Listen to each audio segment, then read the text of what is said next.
Здравствуйте! В эфире Пятого канала информационная программа «Новости». В студии Татьяна Маннова. Сегодня в выпуске. В Коми снизилось количество отсроченных льготных рецептов. В государственных аптеках сформирован запас лекарств более чем на 2 месяца.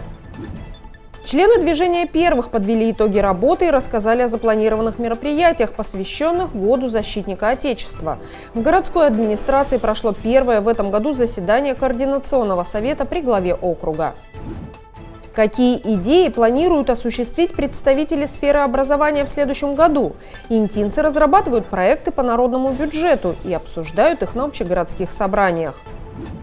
Интинские спортсмены успешно покоряют пьедесталы различных соревнований. Несколько юных боксеров вошли в состав сборной Республики Коми. Жители Республики Коми пожаловались в РИО главы региона Ростиславу Гольштейну на проблемы с получением льготных лекарств. Как выяснилось, причина кроется в неполадках новой единой медицинской информационной системы «Парус», которая внедряется во всех субъектах Российской Федерации. Проблема стала настолько острой, что власти региона были вынуждены вмешаться.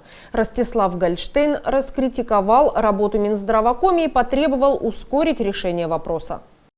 Александр Дудко в январе 2023 года перенес инфаркт. С тех пор мужчине необходимо ежедневно принимать поддерживающие лекарства по 5 таблеток в день. Какие-то утром, какие-то вечером. Как вспоминает интинец, еще 2 года назад трудностей с получением лекарств не было. Первый год не было. Вот прошлую зиму и весну были проблемы. И вот сейчас снова началось. Летом не было, осенью не было. Сейчас опять, вот, видите сами, пришел, ни одного, а мне надо 5. Но это не смертельно, мы же будем сейчас с запасом немножко. Что неделю-2 подождать можно. Это у них какая-то программа тут барахлит. Но эту программу ведь кто-то им спустил, почему не проверили, не обкатали. Тут по цепочке надо в секторе бить. Я еще в декабре вот получал, проблем не было. А сейчас, видите, у меня 5, ни одного нет. Программа, о которой говорит Александр Дудко, единая медицинская информационная система «Парус», которая по задумке должна была облегчить процесс контроля и выдачи лекарств, но пока только создает сложности. Почему мы вообще перешли на эту новую систему? Зачем переходили?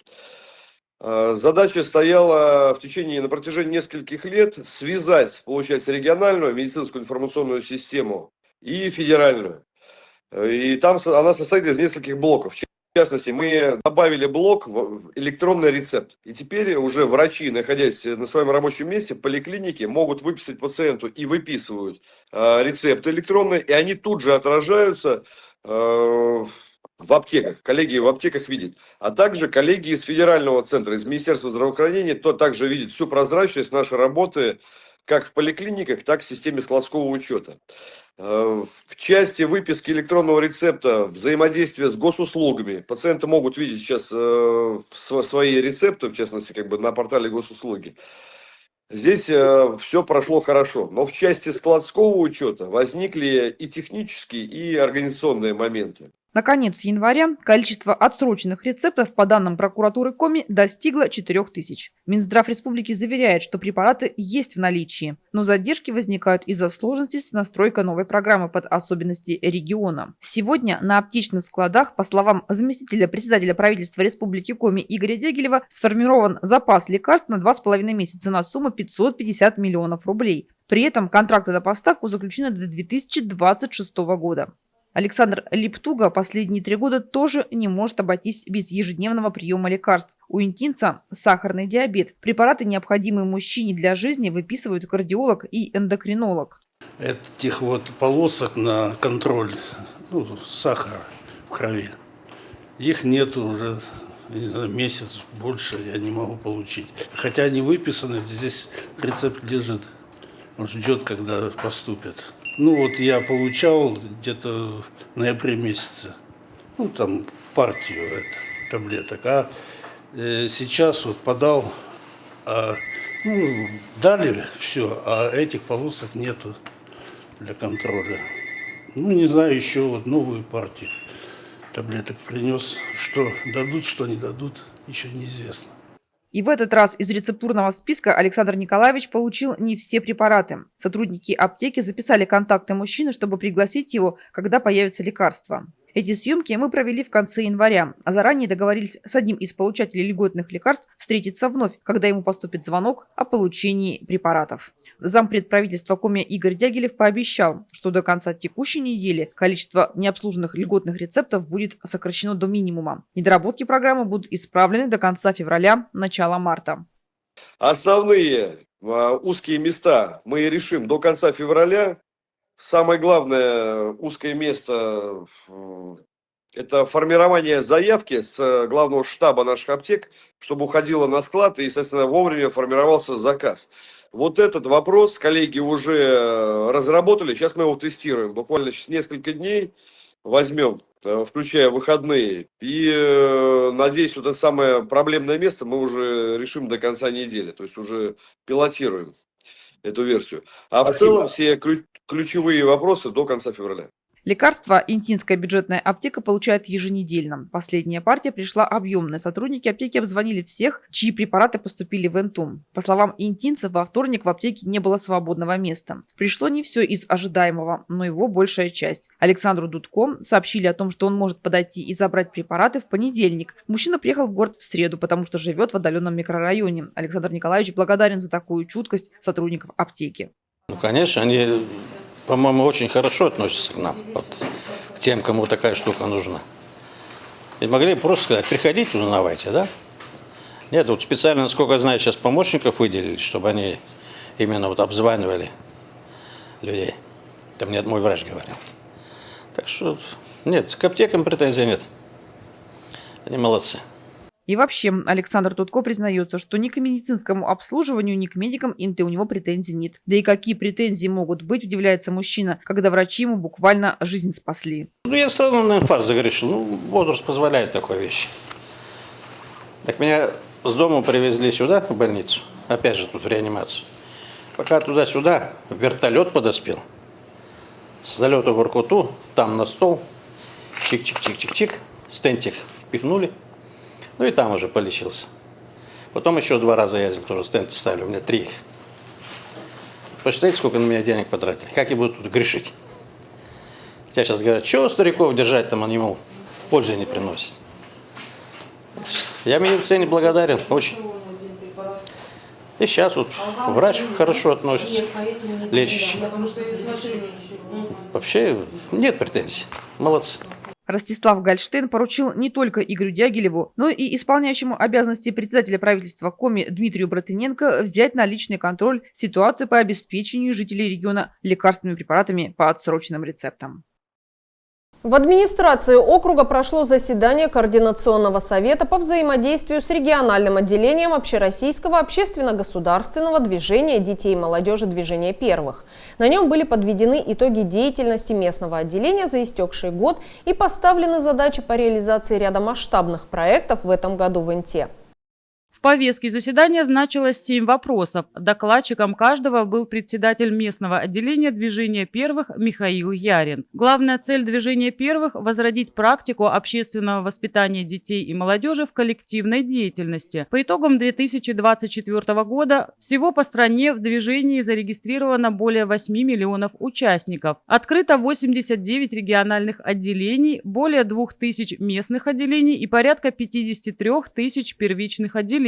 В Инте к началу 2025 года существует 13 первичных отделений, 5 в образовании, 4 в культуре, 2 в спортивных организациях и по 1 в учреждении среднего профессионального образования и дополнительного образования. Порядка 1500 граждан – это не только школьники и подростки, но и взрослые в числе родительского сообщества в течение года привлечено к участию в мероприятиях движения. Всероссийская программа «Мы граждане России» реализуется в рамках федерального проекта «Мы вместе. Воспитание гармонично развитой личности», нового национального проекта «Молодежь и дети». Целью программы у нас является формирование несовершеннолетних, достигших возраста 14 лет, впервые получающих паспорт гражданина Российской Федерации, активной гражданской позиции. Задачи программы – это у нас формирование у подрастающего поколения активной гражданской позиции, готовности к выполнению обязанностей гражданина России, интереса к жизни общества и государства, развитие и укрепление патриотических чувств, уважение к государственным символам Российской Федерации и формирование жизненных установок. Также к участию в программе у нас приглашаются несовершеннолетние лица, достигшие 14 лет, получающие впервые паспорт гражданина Российской Федерации. Участникам вручается следующая атрибутика. Это обложка на паспорт гражданина Российской Федерации, Конституция Российской Федерации и нагрудной значок участника движения первых. Председатель Интинского местного отделения движения первых Михаил Ярин рассказал об организации работы отделения в рамках Года защитника Отечества, объявленного в нашей стране, о реализации всероссийской программы «Мы граждане России», о проведении военно-патриотической игры «Зорница 2.0». Сейчас образовательные организации подключены к этому процессу, и вот небольшую сводку, информацию сейчас представлю. Организаторами Всероссийской военно-патриотической игры «Зорница 2.0» является движение первых «Юнармия» и «Юнармия» при поддержке Министерства обороны Российской Федерации, Министерства просвещения Российской Федерации, Федеральной службы войск Национальной гвардии Российской Федерации и Федерального агентства по делам молодежи. Цель игры – это всестороннее развитие личности участников, интеллектуальное, нравственное, физическое совершенствование, приобретение и закрепление участниками навыков начальной военной подготовки. Задачи, какие мы преследуем, это развитие у подрастающего поколения инициативы и лидерских качеств, самостоятельного мышления, формирование сознательного отношения к вопросам личной и общественной безопасности, развитие практических умений и навыков, поведения в экстремальных ситуациях, популяризация среди детей и молодежи здорового образа жизни, повышение интереса к изучению истории Отечества, истории вооруженных сил Российской Федерации. Движение первых активно развивается, объединяя миллионы участников по всей стране. Наставниками движения становятся родители, педагоги, общественные лидеры, предприниматели и просто неравнодушные взрослые, которые готовы делиться своим опытом и знаниями. По итогам заседания Координационного совета все вопросы текущей повестки были рассмотрены, а предоставленные доклады одобрены единогласно. Интинцы приступили к обсуждению проектов в рамках реализации программы «Народный бюджет» на 2026 год. Первое в этом году собрание провели представители сферы образования. Сотрудники школ, детских садов, центров внешкольной работы, родители, депутаты, общественники, специалисты городской администрации встретились в Центральной библиотеке, чтобы обсудить 14 разработанных проектов, касающихся сферы образования и охраны окружающей среды. Перед началом собрания интинцы избрали председателя, секретаря и членов бюджетной комиссии, после чего авторы проектов презентовали свои инициативы. Представители образовательных организаций намерены провести ряд ремонтных работ, купить необходимое оборудование, а также благоустроить прилегающие территории. Инициативная группа лицея номер 1 разработала 2 проекта. Образовательное учреждение мечтает привести в порядок полы в пищеблоке и благоустроить прилегающую территорию к школе, установив современное уличное освещение. На реализацию обоих проектов необходимо более 2 миллионов рублей. Мы все знаем, какой у нас короткий световой день на севере.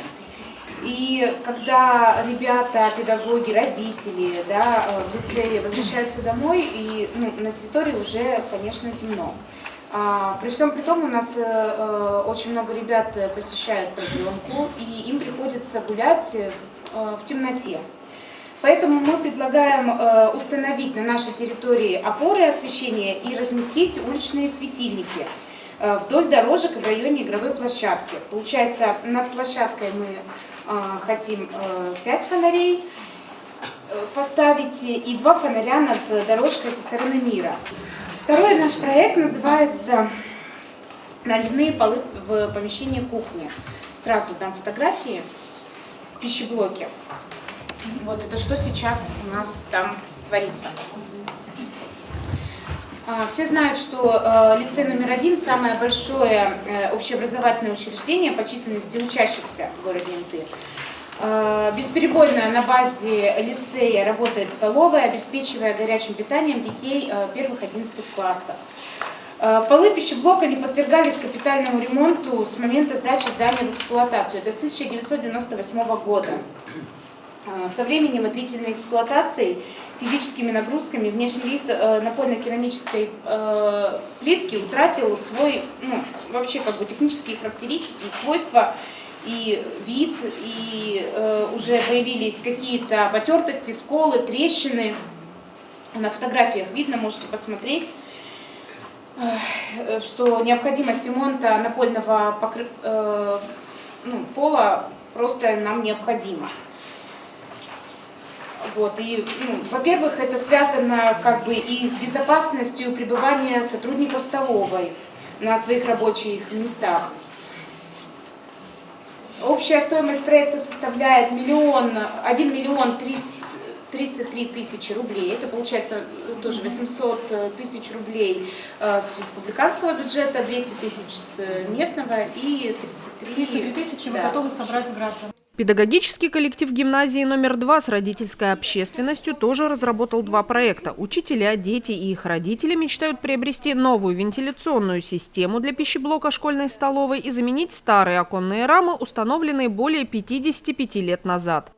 Мы, конечно, стараемся их поддерживать, но 6 лет я работаю в гимназии, мы 6 лет меняем отопление. Мы поменяли в подвале, меняем стояки, батареи горячие, но когда ветер, в кабинетах гуляет ветер, потому что рамы деревянные, они все прохудились. В некоторых местах стекла тоже одно на одно накладывается. То есть для нас это тоже очень большая проблема. Мы понимаем, что в рамках проекта мы не можем поменять все окна, но хотя бы самые такие проблемные кабинеты, где есть места, что нельзя открыть окно, мы их моем только изнутри, потому что страшно открывать окно. Заклеиваем, тратим кучу денег на малярный скотч, потому что надо заклеить, чтобы ватой затыкаем, пленкой забиваем. Но это не решение проблемы на сегодняшний день. В рамках программы «Народный бюджет» сотрудники детского сада «Белочка» разработали проект под названием «Теплый дом для малышей». Его главная цель – обеспечение безопасных условий для пребывания малышей в дошкольном учреждении, сохранение и укрепление здоровья дошколят. В рамках нашего проекта предполагается замена старых деревянных рам на новые стеклопакеты. В группе для детей раннего возраста расположена в здании по улице Горького, 12А, на первом этаже. Окна со стороны улицы. То есть белочка-белочка. Да. Хорошо. Скажите, сколько стоят ваши окна и сколько вообще вы, вот там же получается групповое помещение, спальное помещение, приемное, туалет. То есть вот вы как-то считали, это будут только группы или это будут вот все эти групповые ячейки? В основном это будут группы, то есть это 3 больших окна и 2 средние, скажем так. Коллектив Центра внешкольной работы презентовал общественности проект «Зимний сад на севере». Сотрудники вместе со своими воспитанниками рассчитывают в рамках народного бюджета реконструировать и привести в порядок теплицу-оранжерею, которая изрядно обветшала. Наша теплица уже более 30 лет, начал разрушаться фасад. Немного надо подремонтировать крышу, я объясню почему. Крышу надо увеличить, удлинить для того, чтобы вода, которая стекает, там не предусмотрен водосток, и вода затекает у нас, получается, на стены, и стены, не на стены, на основании теплицы начинает разрушаться. Хочется свою оранжерею продолжать поддерживать, чтобы там росли разные, и не только обычные, но и экзотические растения. Хочу вам показать. Наш лимон. Это вы вырастили в теплице? Да. Он поначалу был побольше, но он полежал у меня в тепле. Они крупные, они действительно пахнут лимонами. Комнату настроения для всех детишек, в том числе посещающих группы компенсирующего вида, планируют открыть в детском саду «Рябинушка». По предварительным подсчетам, на покупку специального оборудования дошкольному учреждению необходимо чуть более 1 миллиона рублей. Ранее в детском саду «Рябинушка» не было специального оборудованного пространства, которое отвечало бы требованиям психологической профилактики и психолого-педагогической коррекции развития воспитанников. Однако в соответствии с действующим законодательством стало очевидно, что для детей с ограниченными возможностями здоровья, а также для обычных детей необходимо создать особую комфортную среду, стимулирующую среду. Эта среда должна быть наполнена разнообразными материалами, которые помогут мотивировать детей к к исследованию окружающего мира. В нашем детском саду функционируют 3 группы коррекционной направленности с задержкой психического развития, с речевыми нарушениями. Важно отметить, что коррекционно-развивающая работа, которую проводит педагог-психолог, она организована непосредственно в групповых помещениях, и это создает определенные трудности и неудобства в работе. С появлением свободного помещения, а оно у нас теперь есть, появилась возможность создать в нем специальное интерактивное пространство, где тактильные ощущения, визуальные образы, звуки, цвета становятся инструментами для получения детьми нового опыта. И мы назвали это пространство «Комната настроения». Учитель физической культуры школы номер 8 представил проект под названием «Детский спорт круглый год». В рамках проекта планируется приобретение современного спортивного инвентаря, который будет использоваться на уроках физической культуры, на занятиях дополнительного образования, на классных мероприятиях, а также для подготовки и сдачи норм ГТО. Если это коротко, да, в принципе, хотели, да, чтобы приобретаться. Давайте сначала скажу. Основные цели проекта: увеличение количества учащихся и граждан, занимающихся спортом, создание условий для регулярных занятий спортом и обеспечение современным спортивным инвентарем для различных видов спорта. Планируется приобретение мячей баскетбольные, волейбольные, футбольные, волейбольная сетка, соревновательная, причем хорошая, лыжные комплекты, лыжи, крепления, ботинки, лыжные палки. Плео-бокс — это мягкие тумбы, кто-то может знает, используются для развития взрывной силы, скорости и координации, ловкости и выносливости. Упражнения включают прыжки на плео-бокс через него и другие дополнительные движения. Также тренажер для волейбола, для тренировки атакующего удара. Очень интересный тренажер, его, правда, не применили. Вот. В принципе, что бы хотелось мне еще здесь сказать. Во-первых, очень хочется, чтобы появился хороший, качественный инвентарь. То есть, я думаю, у всех есть дети, все посещают это спортивные залы, да, которые в школах был. Все равно стараются, да, у нас все покупают, но тем не менее качественного, хорошего, который такой приятно прям играть, материала практически нет. Да. Я молчу уж про лыжи. Лыжи — это вообще беда.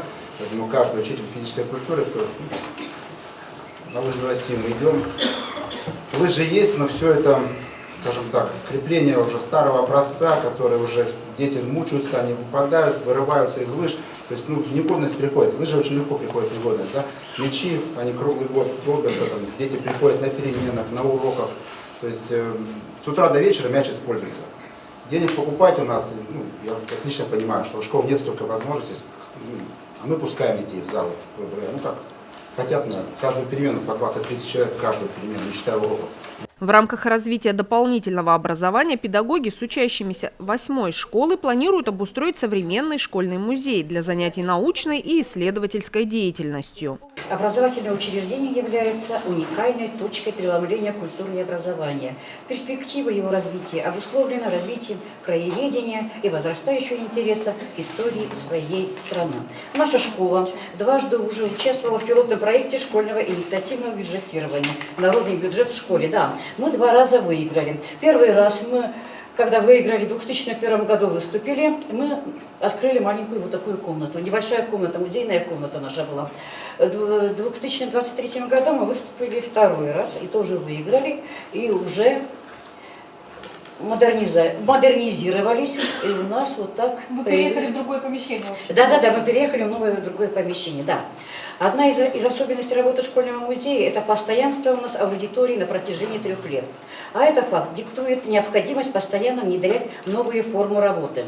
С учетом того, что фонды школьного музея, как правило, не так велики, как фонды государственных и ведомственных музеев, приходится организовать работу так, чтобы ребята увидели, например, в 1 классе то, чтобы они хотели увидеть и в 5 и в 11 классах. А это возможно только при условии, что музей будет работать не как экспозиционный комплекс, а как среда, где может заниматься новыми формами работы, как исследовательской, так и творческой. Не секрет, что с давних времен люди мечтали перемещаться в пространстве. А с появлением, развитием компьютеров и развитием сети интернет, эта мечта стала реальностью. За время существования школьного музея накопилось достаточно материала. Вот на этих, видите, вот кадры, какие у нас стенды музея. накопилось достаточно различный материал, который мы, конечно, не можем выставить и показать в связи с тем, что помещение все равно не такое уже большое.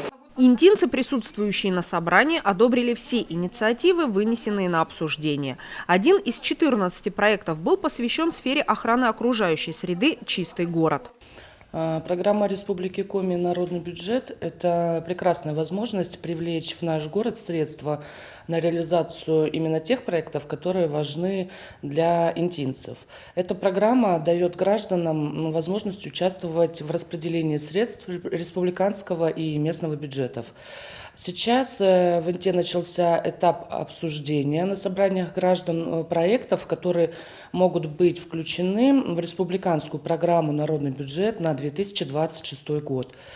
Я приняла участие в первом таком собрании. Участниками собрания граждан было представлено 14 проектов по двум направлениям. Это проекты, реализуемые в образовательной сфере, и проекты в сфере охраны окружающей среды. Оба этих направления мне знакомы, так как я на сегодняшний день работаю в сфере образования, а ранее работала в сфере социальной защиты, являлась координатором по охране труда на территории города и на сегодняшний день вхожу в состав межведомственной комиссии. Представленные проекты направлены на решение вопросов, которые касаются ремонта некоторых зданий, некоторых помещений образовательных организаций, также направлены на приобретение нового учебного и спортивного оборудования, также направлены на развитие организации дополнительного образования. Механизм отбора этих народных проектов на муниципальном уровне предусматривает сформирование бюджетной комиссии. При отборе проектов, которые будут реализоваться на территории города, бюджетная комиссия должна учитывать многие факторы. Это такие факторы, как количество благополучателей проектов, количество граждан, поддерживающих эти проекты. Также это размер финансового вклада граждан и бизнеса на реализацию проектов. Немалозначима, конечно, общественная значимость этих проектов. Кроме функции по отбору проектов на участие в республиканском конкурсе, бюджетная комиссия также должна будет осуществлять общественный контроль за ходом реализации отобранных проектов и качеством и своевременностью выполняемых работ. Решением собрания меня включили в состав такой комиссии. Я постараюсь оправдать оказанное мне доверие ответственным подходом и к рассмотрению каждой инициативы граждан. Какие из разработанных проектов будут реализованы в следующем году, станет известно после прохождения республиканского отбора. В предстоящее воскресенье, 16 февраля, в Центральном дворце культуры и техники пройдет муниципальный этап республиканского фестиваля художественного творчества ветеранов под названием «Катюша». Ансамбли и творческие коллективы городских учреждений культуры активно готовятся к выступлению. Коллектив Центра национальных культур, посовещавшись и оценив свои силы и возможности, решил выдвинуть к участию в республиканском фестивале «Катюша» 3 коллектива и 1 солиста. В этом году мы решили заявиться в муниципальном конкурсе «Катюша», так как думаем, что это честь каждого отдать дань памяти нашим дедушкам, отцам, которые прошли Великую Отечественную войну, тем более в год 80-летия Победы. Думаю, это почетно даже выступить на этом фестивале. Фестиваль для ветеранов. У нас основная масса в коллективе – это уже ветераны труда, пенсионеры. Но там есть отклонения, можно допустить не пенсионеров еще в этом участии в коллективе. От Центра национальных культур у нас участвуют 4 коллектива. Это хореографический коллектив «Родник», ансамбль коми-песни «МАДС», вокальный ансамбль «Девчата» и солистка Центра национальных культур Светлана Ивановна Завещанная. Мы решились подать заявление на этот фестиваль «Катюша», в котором мы будем показывать по 2 песни, которые по программе фестиваля этого запланированы по требованию фестиваля. Это песни на военную тему, военных лет. Мы выбрали здесь, конечно, новые песни из этих. «Джоджи Гьяс», которую поют МАДС, это новая песня, мы ее только выучили. А другая песня у нас уже была в работе, мы просто ее подключили опять к этому. А у девчата это новый коллектив практически. по названию новый, а по существу, конечно, давно уже существует этот коллектив. Но название мы придумали только вот 2 года назад, ему дали такое название веселое. Репертуар тоже у коллектива разнообразен, и народные песни в современной обработке, и фольклорные такие направления. Мы делаем такой репертуар, который может составить отдельный независимый концерт, чтобы людям было не скучно смотреть одно и то же какое-то направление. Мы используем разного стиля, разного жанра в песенный репертуар в нашем концерте. Женщины регулярно встречаются на базе учреждения и тщательно готовят номера. Каждое занятие начинается с распевки. Руководитель коллективов уделяет этому особое внимание, ведь связки необходимо хорошо разогреть. Еще легче.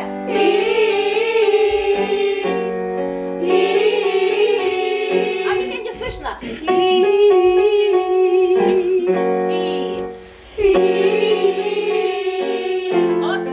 Ходим 2 раза в неделю, по часу занимаемся, когда-то подольше, когда перед концертами подольше. Готовимся, да, тщательно, учим. Куда деваться? Вот. Стараемся петь, чтобы правильно. Коллективы досконально разбирают каждое произведение, повторяют текст, вокалисты спеваются между собой. Идет отработка нюансов, выявление и исправление недочетов.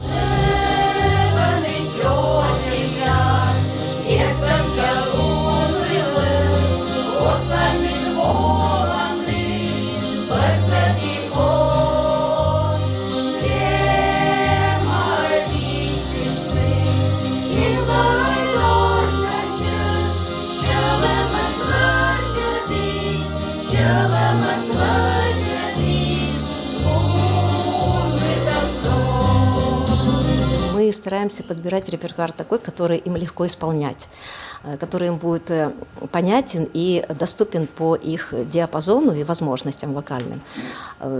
Конечно же, мы не забываем о том, чтобы наши коллективы учились правильно петь. Так как у меня образование вокалиста, высшее образование вокалиста, я очень многое могу подсказать, рассказать. Я сама этому приложила в свое время много усилий, чтобы этому научиться и изучить все очень тщательно, потому что мне это самое интересное, это моя любимая работа, любимое занятие, поэтому я с удовольствием своим участникам коллективов рассказываю об этом, обучаю их, мы занимаемся, по ходу репетиции мы это все в практику превращаем, и результаты, конечно же, есть налицо.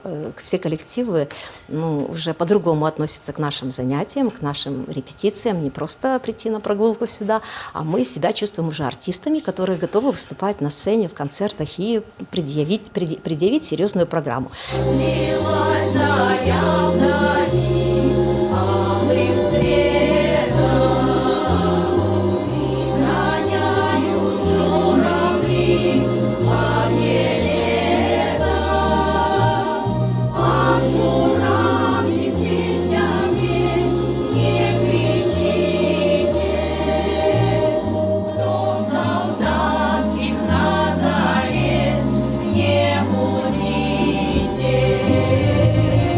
Светлана Ивановна Завещанная является руководителем нескольких коллективов. При этом в фестивале будет принимать участие еще и как солист. Поэтому репетиций у нее много. Надо с каждым ансамблем отработать и успеть распеться самой. На данный момент я работаю здесь уже 2-й год, с 2023 года. У меня в работе не один коллектив, у меня в работе 4 коллектива. Это МАДЕС, девчата, татарское общество «Идель» и сводный хор. Еще у нас есть мужчины, которые к нам только подошли в сентябре, в октябре. Мы из них пока еще не готовы показать результат, но мы работаем над этим, чтобы они были в ансамбле, чтобы они звучали. Для них это новое, и им надо к этому еще научиться и прийти к этому. По поводу репертуара. Репертуар, естественно, народного плана в первую очередь. В репертуаре, так как мы так как коллективы эти до меня уже существовали, у них много в репертуаре песен, мы их не забываем, повторяем. И, конечно же, добавляем новые песни каждый год, стараемся максимально, сколько нам позволяют наши возможности в хоровых коллективах, выучить и добавить. Естественно, мы стараемся репертуар подбирать под наши концертные праздники, концертные программы, которые нам запланированы. Это чаще всего о России, о патриотические, о жизни деревни, такие веселые частушки, скажем так, народного плана, много разных стилей мы употребляем в наших песнях, то есть используем много стилей. Таким ты был, таким остался, орел степной, казак лихой. Зачем ты снова повстречался? Зачем нарушил мой покой? Состав вокальных коллективов небольшой, и в «Девчатах», и в «Мадайсе» примерно по 10 участников. Все они опытные исполнительницы, за плечами каждой не один год концертной деятельности. Всегда пели в детстве в деревне, в интернате учились, там пели, везде пели, и тут пригласили, и пришла петь. И так и осталось 25 лет. В этом году был юбилей ансамбля нашего. Когда уже приехала в Унту, устроилась на работу, то сам Бог велел участвовать во всех творческих коллективах, которые находятся в Центре национальных культур. Наш ансамбль уже был создан давно, мы занимались, пели, участвовали в каких-то своих номерах, которые проходят в Центре национальных культур. Но когда к нам пришел хормейстер Светлана Ивановна, то мы уже начали плодотворно заниматься в ансамбле «Девчата». За 2 года мы уже сделали очень много, можно сказать. В прошлом году, в 2024, мы сдали полных 8 концертов в Инте. Объездили все села Интинского района. Также мы побывали в гостях в Ненецком автономном округе в поселке Харута. Мы ездили на Сосногорье на фестиваль. До этого мы ездили в Ижму на фестиваль. То есть за 2 года у нас уже большой плюс в нашей работе, как у ансамбля «Девчат». Да, и занимаемся когда-то ежедневно. Так, конечно, занятия проходят 2 раза в неделю у нас. Но заниматься надо, иначе у нас не будет никакого результата. Готовясь к предстоящему концерту, никто не строит ожиданий и не замахивается на победный результат. По словам вокалистов, главная награда для них – наслаждение от участия и отклика зрителей. Ожидать мы не можем ничего, потому что основное – выступить и получить, отдать все этому концерту, этому выступлению, все, что мы научились, все, что мы умеем. А в первую очередь мы учимся выражать свою песню душой, поэтому мы понимаем, о чем мы поем, понимаем, о чем мы говорим и что мы хотим донести до зрителя. И это основная задача. Если нам будут аплодировать в зале, это самая высокая оценка для нас будет. А жюри решит сами, что нам присудить. Не надо мне никакого титула, ничего. У меня чисто все от души. Я для души хожу и для души пою, и чтобы люди мне потом спасибо говорят. Некоторые встречают в городе. Для меня это важнее даже всего. Мне не надо. Популярности у нас уже достаточно. Нас уже знают везде. Муниципальный этап республиканского фестиваля художественного творчества ветеранов «Катюша» пройдет в Центральном дворце культуры и техники 16 февраля в 16 часов. Это одно из первых крупных мероприятий, приуроченных к 80-летию Великой Победы. Интинские боксеры вернулись с республиканских соревнований среди юношей и девушек 15-16 лет. Инту на турнире представляли 6 воспитанников спортивной школы «Юность». Все ребята достойно выступили, 4 завоевали медали. Тренер секции бокса Тарас Цверчак гордится своими воспитанниками. Большинство ребят не пропускают тренировки и ответственно готовятся ко всем соревнованиям. Мальчишки не боятся встречаться с сильнейшими спортсменами республики и России и бьются за медали, как настоящие воины. На данные соревнования я съездил очень хорошо, мне понравилось. В общем, у меня было 3 боя. В первом бою мне достаточно повезло, так как соперник попался достаточно несложным. Я закончил досрочно. Во втором также это был его брат, из первого боя. И в третьем бою я выиграл по очкам раздельным решением судей. В общем, я соревнованиями полностью доволен, мне очень все понравилось и планирую поехать на северо-запад России. Занимаюсь боксом 3 года, это мои не первые выступления выездные. Провел 3 боя, первый бой я выиграл единогласным решением судей, также был нелегкий бой. Второй бой я выиграл раздельным решением судей, был тоже довольно сложный бой. И в третьем бою я проиграл лишь с малейшим выступом. Ребята неплохо себя показали. Я считаю, что они достойны быть в сборной Республики Коми. Ну, в общем, у нас в сборной сейчас из этого возраста 4 человека. Ну, так скажем, первое место занял у нас Смирнов Андрей, вес 66 килограмм. Второе место занял Владислав Филиппов в весе 54 килограмма. И второе место Ушаков Савелий в весе 63 килограмма. Еще Ваня Юдин стал третьим в весе 57 килограмм. Ну, в общем, финальные бои были такие неоднозначные. 3 человека, 3 ребят были в финале. Сложно очень было. Всегда у нас сложно с судейством, потому что у нас субъективный вид, такой вид спорта. Всегда приходится бороться за каждого своего ученика. Очень сложный бой был у Филиппова Владислава. Все как один тренеры других команд, представители считали, и я считаю 100%, что он победу одержал, но все же ему не отдали судьи победу, он занял 2 место, но вошел в сборную команду Республики Коми. Отлично отбоксировал Смирнов Андрей, но там вопросов не было. С победителем судьи отдали победу Андрею, он стал первым. Ушаков Савелий немножко не сложился, у него бой в финале. До этого он 2 боя выиграл досрочно. В финале был местный боксер, хороший парень, такой кандидат в мастера спорта уже, участник северо-запада России.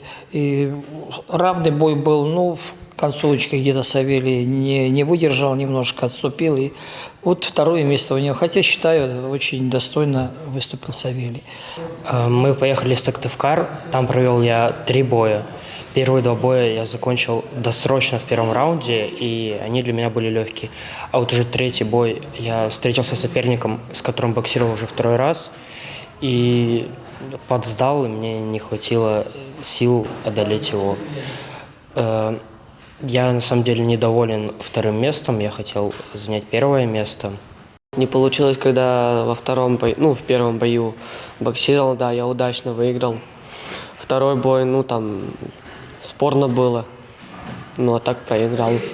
В Сыктывкаре эти соревнования мне очень хорошо понравились. Я набрался много опыта. Времени на отдых у спортсменов практически нет. Не успели парни вернуться с одних соревнований, как уже надо усердно готовиться к следующим. Впереди Северо-Западный федеральный округ России. До поездки в Карелию у интинских боксеров остается меньше месяца. Первенство СЗФО пройдет с 5 по 9 марта в Петрозаводске. Туда могут поехать 3 человека, вот эти же ребята: Савелий Ушаков, Смирнов Андрей и Филиппов Владислав. Но, возможно, кто-то в силу обстоятельств, учеба, финансовые обстоятельства, может и не поехать. Но я уверен, что тот, кто поедет, себя достойно там покажет, и мы результат покажем хороший. На следующей неделе несколько воспитанников спортивной школы «Юность» поедут на первенство Республики Коми по боксу в Усинск. Тренер уверен в том, что его ученики смогут завоевать призовые места. Там будет у нас 7 человек боксировать, ребят. Плюс там будет турнир проходить памяти Максима Ларощака. Тоже 5 человек ребят будут боксировать. Я там рассчитываю минимум на 3 первых места. Рассчитываю на Пашаева Сафара, Иванова Артема и Петрова Максима. Вот эту троечка должна у меня выиграть там, попасть в сборную, и у них будет первенство Северо-Запада России в Пскове. Предварительно это где-то конец марта.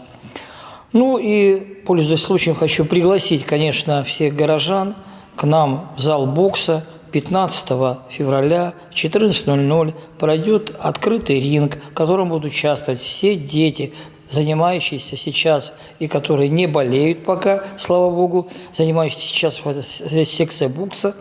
Будут все дети боксировать с 8 до 18 лет. Будет интересно. Можно будет покричать, похлопать, поболеть за ребят.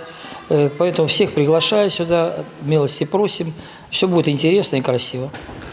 Соревнования «Открытый ринг» среди воспитанников спортивной школы «Юность» посвящены Году Героев Отечества, объявленному президентом России Владимиром Путиным, и 80-летию Победы в Великой Отечественной войне.